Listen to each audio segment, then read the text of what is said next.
ਪਹਿਲੇ ਹਫਤੇ ਦਵਾਈ ਖਾਧੀ ਤੇ ਖੂਨ ਆਣਾ ਬੰਦ ਹੋ ਗਿਆ ਸੀ। ਹੂੰ ਤਕਰੀਬਨ 20 ਤੋਂ 25 ਦਿਨ ਦਵਾਈ ਖਾਧੀ ਤੇ ਮੈਨੂੰ ਇੰਜ ਬਵਾਸੀਰ ਹੈ ਹੀ ਨਹੀਂ। ਹੂੰ ਬਿਲਕੁਲ ਕਲੀਅਰ ਮਸਲਾ ਹੋ ਗਿਆ ਸੀ ਸਾਰਾ। ਲੇਕਿਨ ਜਿਸ ਤਰ੍ਹਾਂ ਕਿ ਤੁਹਾਨੂੰ ਪਤਾ ਹੈ ਕਿ ਸਾਡਾ ਬਵਾਸੀਰ ਦਾ ਜਿਹੜਾ ਕੋਰਸ ਹੈ ਉਹ ਕਾਫੀ ਲੋਕ ਇਸਤੇਮਾਲ ਕਰ ਰਹੇ ਨੇ ਤੇ ਮਾਸ਼ਾਅੱਲਾ ਕਾਫੀ ਲੋਕਾਂ ਨੂੰ ਉਹਦੇ ਨਾਲ ਫਾਇਦਾ ਹੋ ਰਿਹਾ ਤੇ ਅੱਗੋਂ ਵੀ ਲੋਕਾਂ ਨੂੰ ਦੱਸ ਰਹੇ ਨੇ।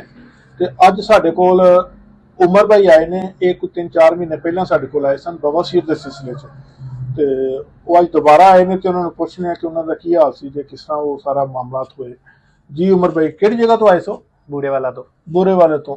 ਤੇ ਕੀ ਮਸਲਾ ਸੀ ਤੁਹਾਡਾ? ਬਵਾਸੀਰ ਦਾ। ਬਵਾਸੀਰ ਦਾ ਖੂਨ ਤਾਂ ਹੁੰਦਾ ਸੀ? ਹਾਂਜੀ। ਕਬਜ਼ ਵੀ ਆਇਆ ਸੀ? ਕਬਜ਼ ਵੀ ਸੀ। ਤੇ ਦਰਦ ਜਲਨ? ਦਰਦ ਜਲਨ। ਤੇ ਕਿੰਨਾ ਮਹੀਨੇ ਤੋਂ ਹੀ ਲੈ ਕੇ ਗਏ ਸੀ? ਹਾਂਜੀ 1 ਮਹੀਨੇ ਦੀ। ਮੈਂ ਤੁਹਾਨੂੰ ਤਕਰੀਬਨ 2 ਮਹੀਨੇ ਦਾ ਇਲਾਜ ਕੀਤਾ ਸੀ ਜੀ। ਤੇ ਫਿਰ ਦੁਬਾਰਾ ਨਹੀਂ ਆਏ?